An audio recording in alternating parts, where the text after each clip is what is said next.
So thank you for reaching out, and thank you for taking the time to give me a little bit more, specific information about this copay cap and just kind of the process and like next steps. And then I know this is going to help so many people.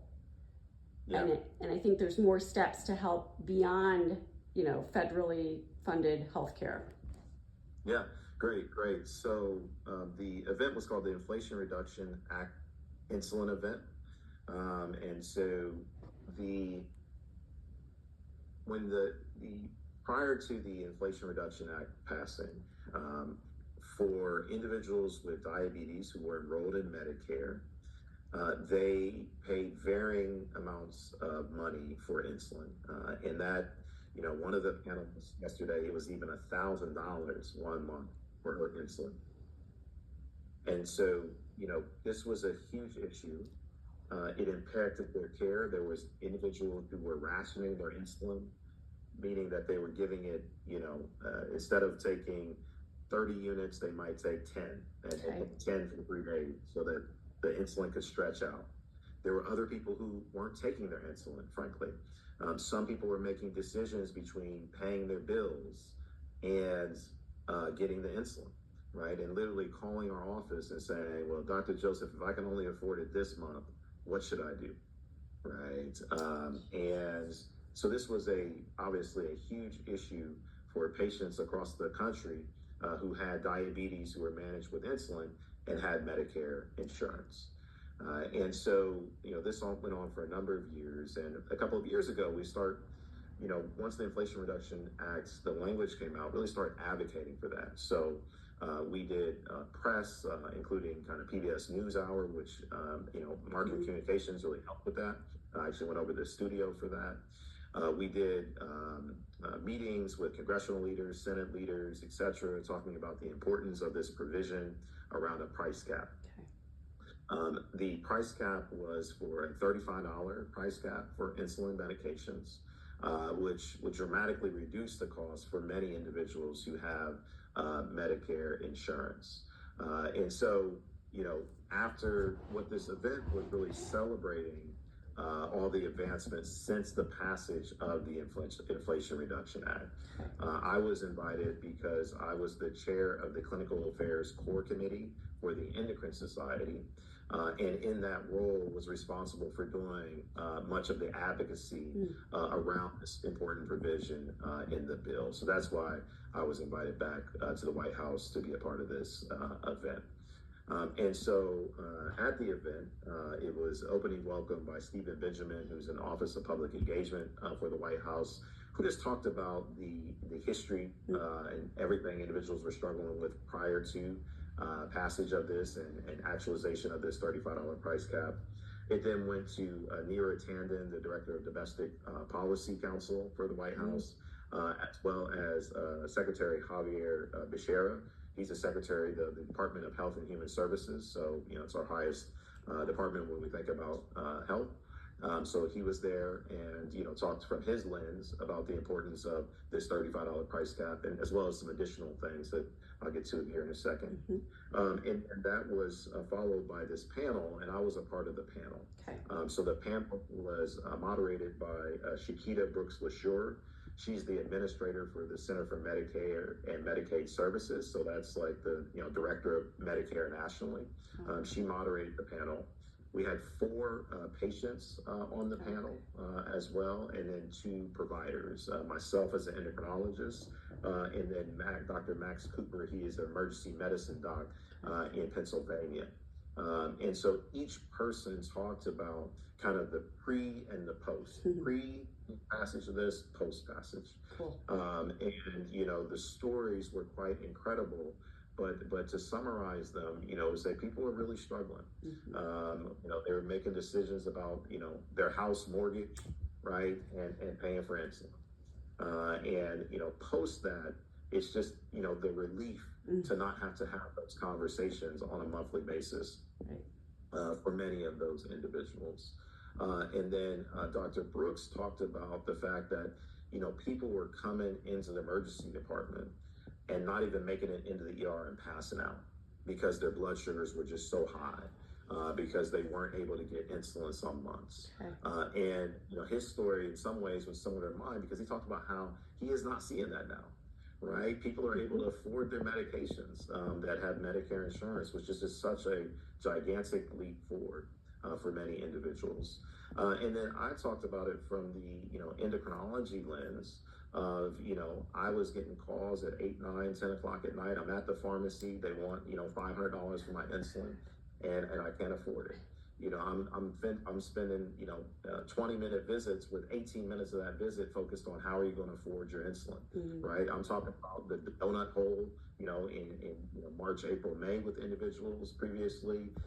At the beginning of the year, the first week of January, I used to just reserve time because I had to switch so many people's insulin over to older insulins that caused low blood sugars and everything.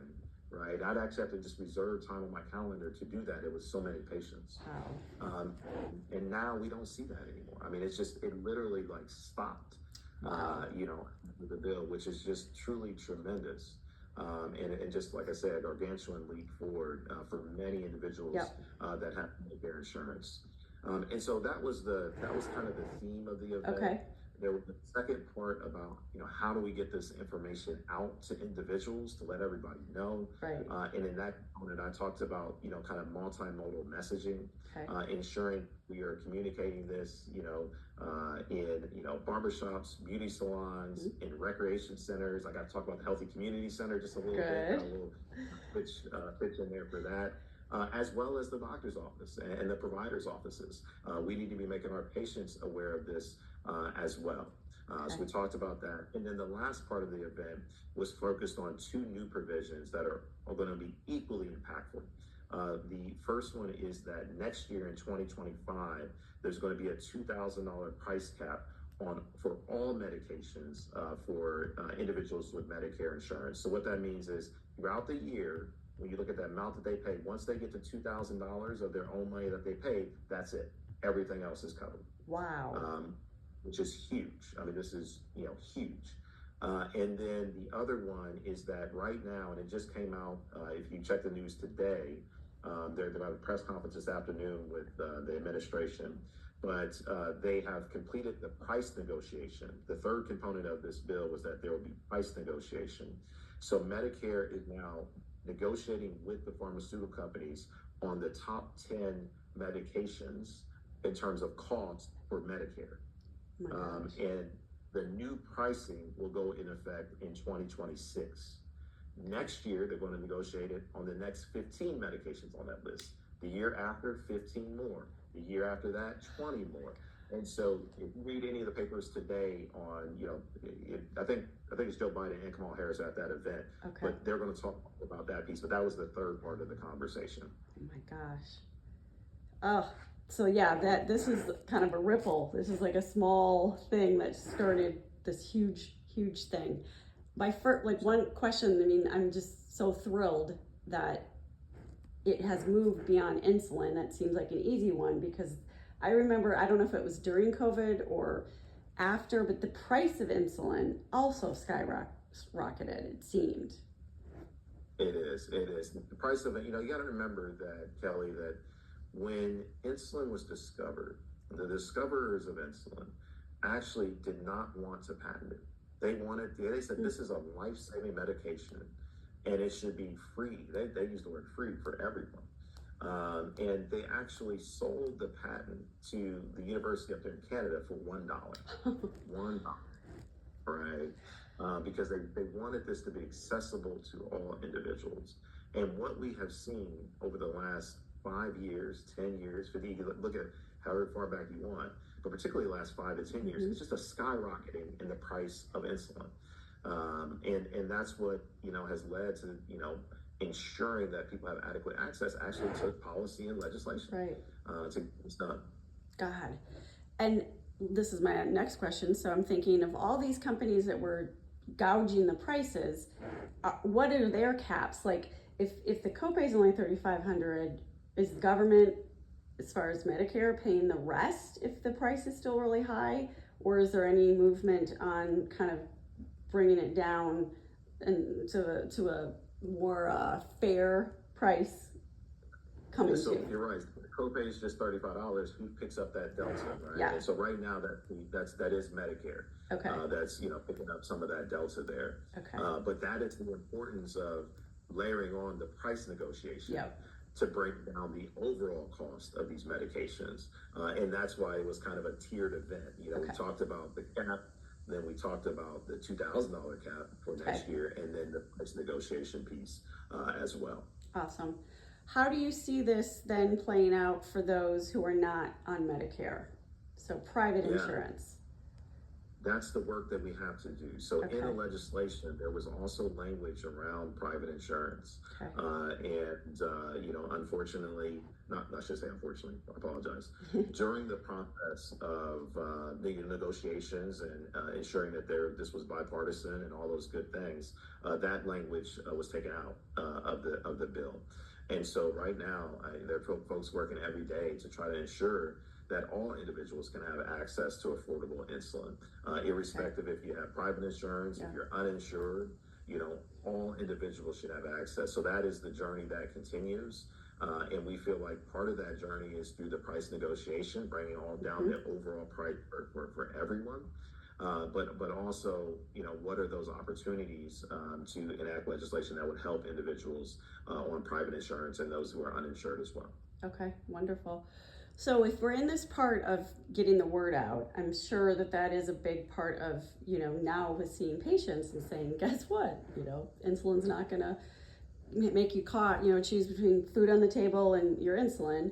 What are some other ways that we can help besides just a story, like maybe even some social posts or something to help share this wonderful news? Yeah, and that's why I would love to link you to the Endocrine Society. Okay. So because I know that they were going to work with the White House team on what is some of that language, what are some of those posts we can share. Great. Okay. And so I think that is an opportunity to create that linkage. The director, Shakita Brooks LaSure, talked about some of that language that they were going to be using, how that's important to them. So I imagine that there's some language and posts that are going to be coming. And ensure that we're a part of that so that we can share that out with our patients here at Wexner Medical Center and as well as the broader Ohio community would be wonderful. That's awesome. Yeah, I've got them now. I was, while you were there at the event, I was checking constantly to see if anyone had posted photos, and you were the first one that I saw. But I'll just keep my eye out on these pages and on these social posts. And I think I was included in a couple of emails with shared photos and things. So hopefully that will come through.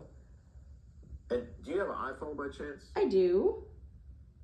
Can I text you some of my photos? Oh, yes. Relatively decent photos. Let me. What's your phone number? It is 614. Okay. 403. Okay. 3461. 3461. Okay. I'll text a few right now. Excellent. Okay. Well, I will do it.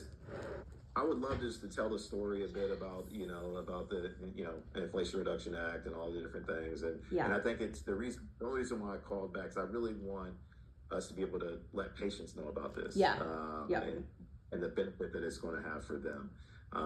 And so that's why I wanted to kind of hop back on the line and see if we can, put something together around that. Oh, absolutely. I will give this a whole new reworking and I'll send it to you for review. Oh, perfect. Thank you so much. I love working with you. Thank you. I have to get over to the community health center on the east side. I just have a personal thing. My daughter, Molly, is starting the community health program at Ohio State to become a community health worker. And my older daughter is the chief of staff for the National Association of Community Health Centers in Washington. I know. I know. So I told Molly, was like, Mom, that's right around the corner for me. I was like, that would be a cool place for you to get connected with. So hopefully she has to do practicum. So hopefully we can get her over there. But it's happening. That would be great. We'd love to host her. That sounds great. That's awesome. Okay. You'll have my cell as soon as I see these pics. So don't hesitate to text. All right. Thank you so much. Bye. All right. Bye-bye.